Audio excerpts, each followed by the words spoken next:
یہ ہوتا ہے کہ زبانیں جو ہے ایک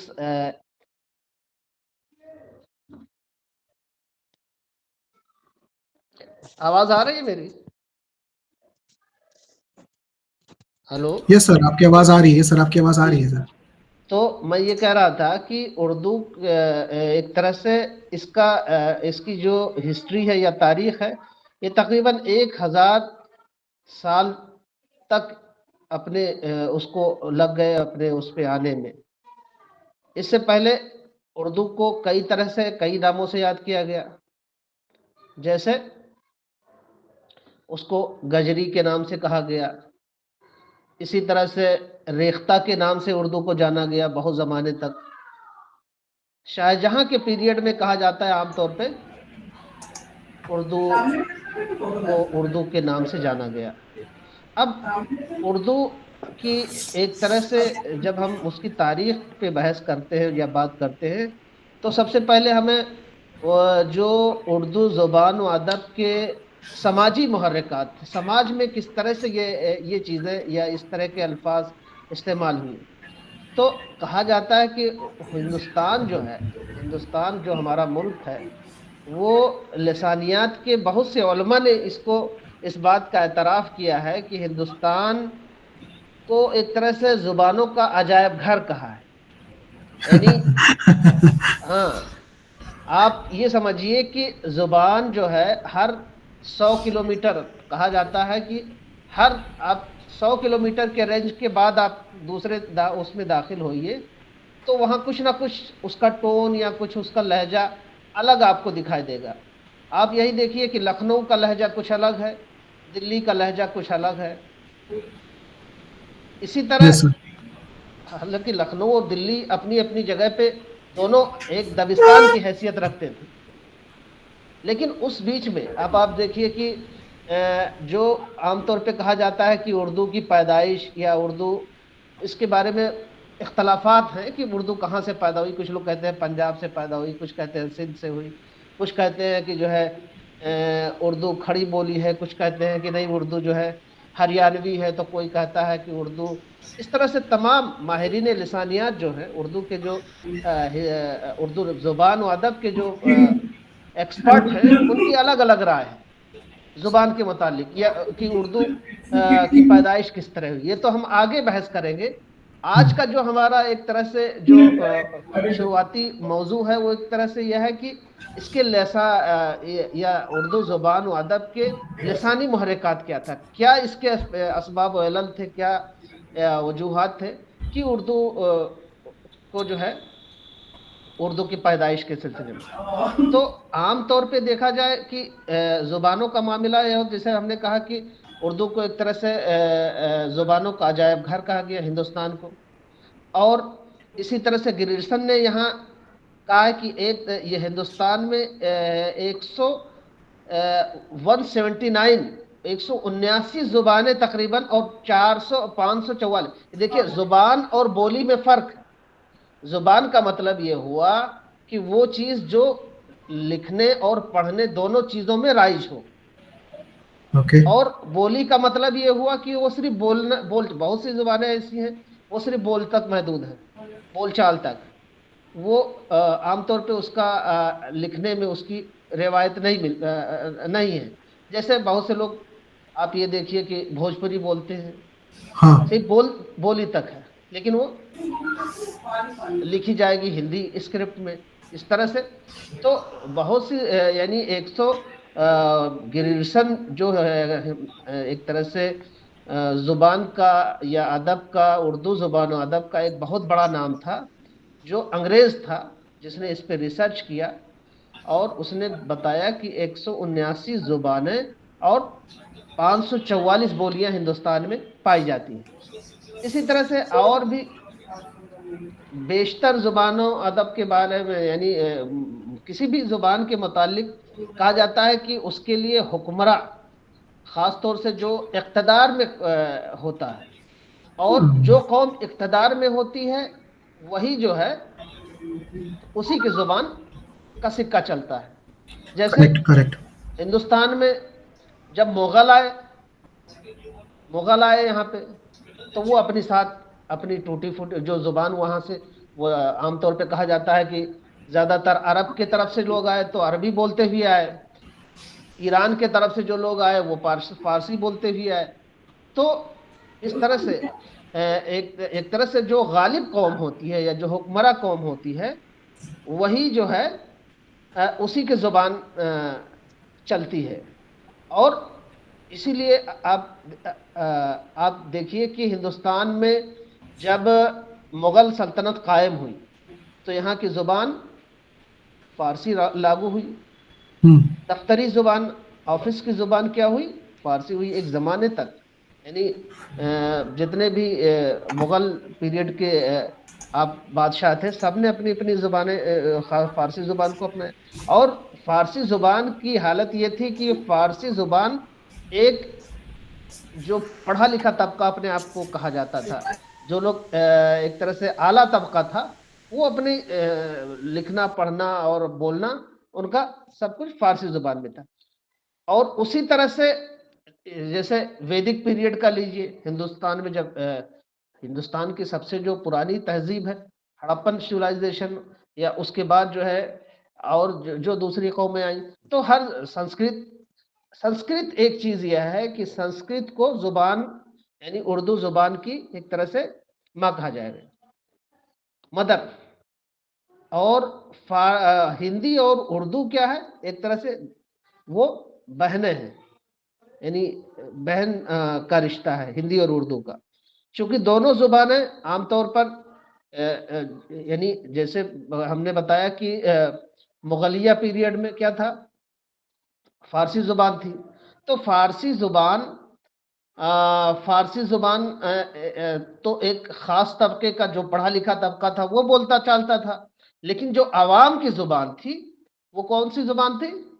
وہی ایک طرح سے جس کو ہم آج اردو کہتے ہیں، وہی ریختہ یا اس طرح کے زبان کا استعمال ہوتا تھا اردو کے لیے. تو اس طرح سے ہم دیکھتے ہیں کہ ایک کسی بھی زبان کی تشکیل میں یا زبان کو جو ہے بننے میں یوں ہی نہیں وہ بن جاتے، بلکہ ان کے لیے ایک مدت درکار ہوتی ہے، ایک جو ہے ایک پورا تہذیب، ایک کلچر اس کے لیے درکار ہوتا ہے. تو اردو کے ساتھ بھی یعنی اس طرح سے اردو کی تاریخ کا جب ہم مطالعہ کرتے ہیں تو 1000 سالہ دور پہ یہ ایک طرح سے یہ ڈیپینڈ ہوتا ہے اردو زبان. اسی طرح اور ایک بات اور ہے کہ اردو کو ایک طرح سے ہم اس کو جدید ہند آریائی، کہاں سے اردو زبان کہاں سے نکلی ہے؟ جدید ہند آریائی سے. اب آریوں کے بارے میں آپ دیکھیے، آریہ کون سی زبان بولتے تھے؟ سنسکرت بولتے تھے. تو ہندوستان کی جو سب سے پرانی زبان ہے وہ ایک طرح سے سنسکرت کہی جائے گی. لیکن سنسکرت کے ساتھ ساتھ جو عوام کی زبان تھی وہ کیا تھی؟ پراکرت. جو عوامی زبان تھی وہ پراکرت تھی، اور جو خاص طبقے کی زبان تھی وہ سنسکرت تھی. ٹھیک ہے. تو اب سنسکرت کے بارے میں آپ یہ کہیے کہ جو ہے ایک طرح سے جو اچھا یہ بھی ہے کہ جو قوم جب بھی، چونکہ پہلے تو یہی ہوتا تھا، جو قوم جہاں غالب ہو گئی وہ اپنا زبان اپنے ساتھ لے کے آتی ہے. تو جب آریہ ہندوستان میں آئے تو وہ بھی اپنے ساتھ اپنی زبان بھی لے کے آئے. تو اسی طرح سے دراوڑ جب آئے تو دراوڑ اپنی زبان لے کے آئے. تو وہ ساری ہندوستان کی تاریخ پہ جب ہم نگاہ ڈالتے ہیں تو دیکھتے ہیں کہ یہاں کی زبانوں میں اس وقت کوئی بڑا تغیر یا ایک طرح سے تبدیلی واقع ہوئی جب بھی کوئی قوم یہاں آئی.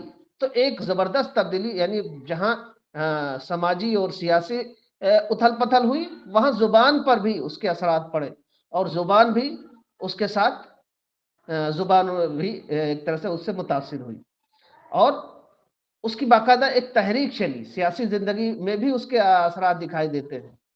اب آریہ جو زبانیں یہاں بولتے تھے، اب آریوں کے یہاں کون سی تھا؟ دراوڑ زبان و ثقافت کا زور تھا آریہ جب تھے. اسی طرح آسٹرک اور دوسری قومیں اس طرح سے تہذیبوں کا وہ تھا.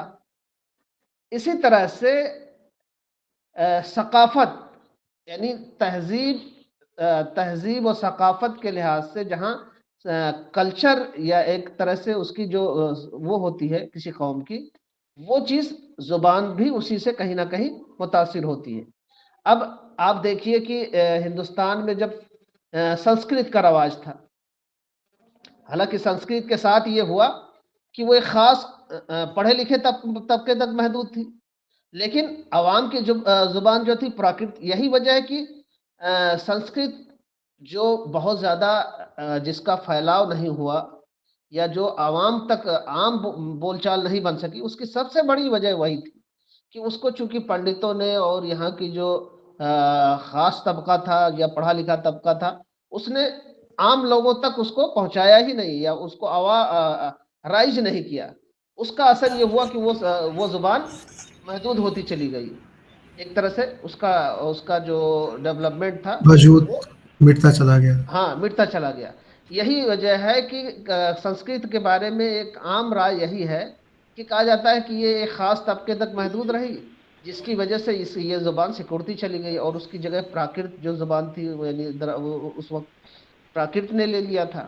اب آپ دیکھیے جین مت اور بدھ مت، جین متوں نے بدھ مت کا کیا تھا، بدھسٹ یعنی جو بدھ ہندوستان میں کتنی تیزی سے وہ اس کا مذہب پھیلا، اس کی سب سے بڑی وجہ تھی کہ گوتم بدھ نے جس زبان کو اپنا میڈیم بنایا یا جو زبان جس زبان کو اس نے اپنا ایک طرح سے اپنی بات عوام تک پہنچائی، وہ وہاں کی پراکرت تھی، اس لیے اس کو لوگوں نے بہت ہاتھوں ہاتھ لیا اور اس کی وجہ یہ ہوئی کہ وہ دھیرے دھیرے لوگوں سے وہ زبان متاثر ہوتی گئی اور وہ متاثر ہوئی اور اس زبان کا پھیلاؤ بڑھتا گیا، لوگ اس سے جڑتے چلے گئے اور اس کی دیکھتے ہی دیکھتے ایک اچھا خاصا طبقہ ہندوستان میں بدھ مت سے متاثر ہوا اور اس مذہب کو بھی قبول کیا۔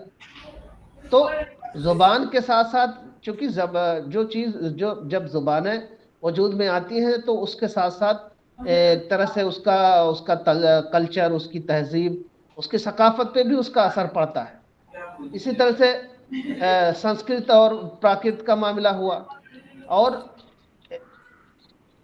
تتسم اور تدبھو الفاظ کا، جس کو ہم کہتے ہیں تتسم لفظ ہوتا ہے تدبھو، ہاں اس طرح سے وہ تیسری وہ چیزیں تھیں۔ اسی طرح سے پراکرت کو پھلنے جب پراکرت یعنی زبان وجود میں آئی تو پراکرت بھی ایک طرح سے بہت تیزی سے پھیلی پھولی۔ تو لسانی اعتبار سے ہم دیکھتے ہیں کہ تیسری عظیم تبدیلی یعنی پہلی تبدیلی تو 500 عیسوی کے آس پاس اور دوسری تبدیلی جو ہے 600 کے آس پاس، 600 قبل مسیح میں ہوئی۔ اب اس دور میں پالی بھی بولی جاتی تھی، ماگدھی بولی جاتی تھی، ارد ماگدھی بولی جاتی تھی، سورشینی بھاشا اب شورشین کہاں کا بھاشا تھا؟ سورشینی جو تھی وہ شورشین بولتے ہیں۔ شورشین کا علاقہ کون سا ہے؟ آگرہ اور اس کے پاس کا علاقہ، آگرہ اور متھرا کے بیچ کا علاقہ سورشینی ابھرنج۔ اسی لیے کہا جاتا ہے کہ جو ہے اردو کھڑی بولی ہے، اور کھڑی بولی کہاں کی زبان ہے؟ آگرہ اور اس کے آس پاس کا علاقہ جو ہے وہ آگرہ کھڑی میرٹھ۔ بولی ہے۔ ہاں تو ہندوستان میں ایک طرح سے بہت سی زبانیں جو وجود میں آئی اب اور اس کا اپنا ایک بکھراؤ ہوا اور اس طرح سے وہ اس قوم کے ساتھ ساتھ وہ ختم بھی ہوتی گئی، یعنی جو غالب قوم ہوتی ہے وہ اپنے ساتھ اپنی زبان لاتی ہے اور وہ زبان جب تک وہ قوم اقتدار میں رہتی ہے، جیسے آج کا دور ہم دیکھتے ہیں کہ فارسی جو ہے انگلش پورے ہندوستان کیا پورے دنیا میں آج چونکہ آج جو قومیں غالب ہوتی ہیں یورپ اور امریکہ اور اس طرح سے جہاں جو زبانیں ہیں وہ اپنے ساتھ اس زبان کی اہمیت بھی دی جاتی ہے اور اسی زبان میں لوگوں کے مواقع میسر ہوتے ہیں ایک طرح سے جاب اور دوسری چیزوں کے، تو وہ زبانیں تیزی سے پھیلتی ہیں جس میں اسکوپ ہوتا ہے، تو وہی چیزیں ہیں۔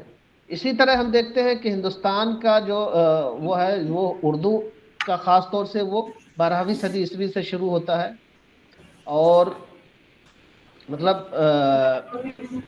جب مغل ایک طرح سے ہندوستان میں آئے، ٹھیک ہے، اور 1000 کے آس پاس پنجاب میں، اب کہا جاتا ہے کہ پنجاب میں کچھ کہتے ہیں کہ بھائی اردو جو ہے سندھ سے آئی، کچھ کہتے ہیں کہ بھائی اردو پنجاب سے نکلی ہے. تو اس طرح سے اختلافات، کافی زبردست اختلاف ہے کہ اردو کہاں سے نکلی. اردو، سر کئی لوگ کہتے ہیں کہ حیدرآباد دکن کی طرف سے نکلی. ہاں ابھی آتا ہوں، ابھی دکن کا ایک پورا علاقہ ہے. اب آپ دیکھیے کہ ہندوستان میں جو بادشاہ، یعنی بادشاہ تھے، حالانکہ اردو کا کی شروعات ہو رہی تھی وہ دلی اور اس کے آس پاس کا علاقہ تھا. کریکٹ. لیکن ایک طرح سے جب ہم اس کو اردو زبان اور ادب کے اعتبار سے جب ہم اس کا مطالعہ کرتے ہیں، یا ادبی اعتبار سے جب اردو زبان کا مطالعہ کرتے ہیں، تو دیکھتے ہیں کہ اردو پل بڑھ رہی تھی شمالی ہند میں. شمالی ہند کا مطلب جو دلی اور لکھنؤ کے نارتھ. طرف، نارتھ. دلی اور لکھنؤ کا علاقہ. لیکن جی. اس کا جو اصل میں اس کا جو گروتھ ہو رہا تھا، یا اس کا جو ڈیولپمنٹ ہو رہا تھا، یا جو پل بڑھ رہی تھی، وہ جنوبی ہند میں. اب جنوبی ہند کا مطلب وہی حیدرآباد اور دکن کا علاقہ، یعنی دکن کا علاقہ. اب آپ دیکھیے کہ دکن میں محمد قلی قطب شاہ جو دکن میں حیدرآباد کا جو ہے بادشاہ تھا، وہ خود ایک طرح سے بادشاہ تو تھا ہی، اس کے ساتھ ساتھ وہ اردو زبان اور ادب کا بہت بڑا ماہر تھا، جانکار تھا، ماہر تھا. جانکار تھا. اور اس کی حالت یہ تھی کہ وہ خود اردو لکھتا پڑھتا تھا. آپ دیکھیے کہ سبرس ملا وجہی کی، یا اس طرح سے قلی قطب شاہ، جو اردو کی کہا جاتا ہے اردو شاعری کی جو پہلی کتاب مانی جاتی ہے، صاحب دیوان شاعر، دیوان جس نے مرتب کیا وہ قلی قطب شاہ تھا. تو چونکہ اردو کا اگرچہ بول چال کی زبان کی حد تک یہاں لکھنؤ اور دلی میں وہ رائج تھی، لیکن اس کو اصل ڈیولپمنٹ یا ترقی ہو رہی تھی اس کی جنوبی ہند میں. تو یہ تو ایک پوری بحث ہے کہ شمالی ہند میں کیا حالات تھے، جنوبی ہند میں. ابھی ہم کو یہ دیکھنا ہے کہ اردو کی پیدائش کے متعلق، یا اردو کیسے ہمارے اس کی گروتھ کیسے ہوئی، اس کی پیدائش کیسے ہوئی. تو اس طرح سے سب سے پہلی بات تو یہ کہ جب بھی کوئی قوم کہیں غالب ہوتی ہے تو وہ اپنے ساتھ اپنی زبان بھی لے جاتی ہے، اور اس زبان کے ساتھ ساتھ یہ ہوتا ہے کہ وہ قوم اپنی زبان کو عوام تک پہنچاتی ہے. اب آپ دیکھیے کہ جب فارسی زبان ہندوستان میں تھی تو ایک خاص طبقے یعنی پڑھے لکھے لوگوں کی زبان تھی، لیکن عوام میں کون سی زبان رائج تھی؟ وہ جس کو آج ہم اردو کہتے ہیں، وہ عوامی زبان تھی. اسی لیے جب ہندوستان میں انگریز آئے تو انگریزوں نے سب سے پہلے، جب یہاں چونکہ وہ اگرچہ وہ تجارت کے غرض سے آئے تھے، لیکن سب سے پہلے انہوں نے کس بات کو زور دیا؟ یہاں ایک فورٹ ولیم کالج قائم کیا. فورٹ ولیم کالج یعنی 1800 میں فورٹ ولیم کالج بنایا. اور فورٹ ولیم کالج کا مقصد کیا تھا؟ اس کا صرف اور صرف ایک ہی مقصد تھا کہ جو انگریز یہاں حکمراں ایک طرح سے آفیسرز تھے، وہ جو نوارد آفیسرز تھے، ان کو کسی ایک طرح سے یہاں کی تہذیب، یہاں کے کلچر، یہاں کی زبان سے واقف کرانا اور اس کی ٹریننگ دینا. تو فورٹ ولیم کالج باقاعدہ اس کے لیے ایک کالج کا قیام ہوا انگریزوں کی پیریڈ میں 1800 میں. اور انہوں نے ہندوستان کے مختلف جو کتابیں تھی یہاں کی، جو عربی اور فارسی کی اور اس طرح کے دوسری جو مشہور کتابیں تھیں، اس کا ترجمہ انہوں نے اس کے تحت کروایا. یہی وجہ ہے کہ آپ دیکھیے کہ بہت سی کتابیں، اور یہاں تک کہ مذہبی کتابوں کا بھی انہوں نے وہ کیا، ٹرانسلیشن کروایا. بعد میں اس کو فورٹ ولیم کالج کے بعد ایک اور ٹرانسلیشن، وہ جو ہے دلی کالج قائم ہوا تھا، اس کے تحت بہت سی کتابوں کے ترجمے ہوئے. تو کہنے کا مقصد یہ ہے کہ جب بھی کوئی زبان یا کوئی قوم کہیں جاتی ہے یا کسی دوسرے جگہ، تو اس کے ساتھ ساتھ اس کی زبان بھی اس کے ساتھ وہاں جاتی ہے. اب جیسے ہندوستان میں مغل یا اس طرح سے عرب کی طرف سے جو لوگ آئے وہ عربی بولتے ہوئے آئے. محمد بن قاسم، اسی لیے کہا بہت سے کچھ لوگوں نے یعنی سہیل بخاری نے کہا ہے کہ اردو سندھ سے نکلی ہے.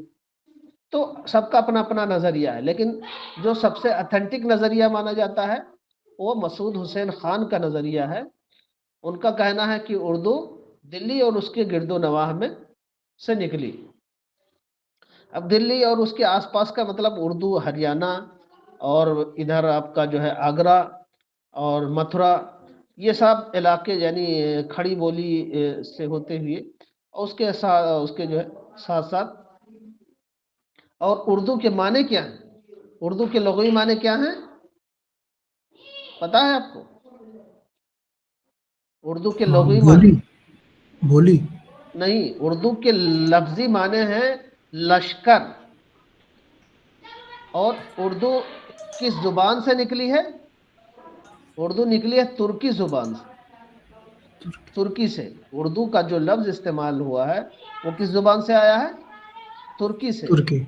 ہاں، اور اردو کے معنی لشکر کے ہیں. یہی وجہ ہے کہ آپ دیکھیے اردو جب چونکہ دلی کو اس لیے جواز کیا گیا چونکہ جب ہندوستان میں فوجوں کا ایک طرح سے وہ ہوا، فوج کے لیے لوگوں کو اکٹھا کیا گیا، فوجی بھرتی ہوئی، تو فوج جب اکٹھا ہوئے، لوگ مختلف علاقوں سے لوگ اکٹھا ہوئے، مختلف کلچر اور تہذیب کو لے کر کے انہوں نے وہ اپنے ساتھ.